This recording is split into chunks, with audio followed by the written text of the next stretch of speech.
তো আজকে আমি আসি নাই কাজে, তো আমার সাইটটা আজকে দেখার জন্য আসছি যে আজকে কিরকম কাজ হলো। তো এসেই দেখা গেল এটা কালকে খোলা হয়েছে। ঠিক আছে, এদিকে আসো, এদিকে আসো।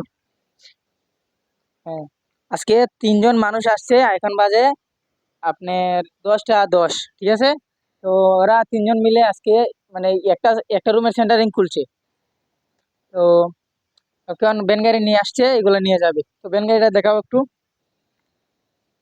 তো এইগুলো অনেক রিস্কের কাজ, তো সবাই এগুলো করতে পারে না। এই যে নিচে ভ্যান গাড়ি দেখা যাচ্ছে, দেখতেই পাচ্ছেন আমাদের ভ্যান গাড়ি। হ্যাঁ ঠিক আছে, এখন এটা খুলবে। এটা খুললে এখন বর্তমানে দড়ি ছাড়া এটা খুলতে পারবে না, না হলে আপনার রাস্তায় চলে যাবে।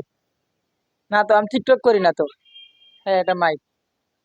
তো দেখতেই পাচ্ছেন, যারা যারা বাড়িতে বেকার বসে খাচ্ছেন, কাজ পাচ্ছেন না, আমার সাথে যোগাযোগ করতে পারেন। অবশ্যই এরকম সাইটের মতন আমাদের 10-12টা সাইট আছে। তো যারা যারা কাজ পান না, অবশ্যই আমাকে নক দেবেন, আমি কাজের ব্যবস্থা করে দেব। সবাই ভালো থাকবা। Good night.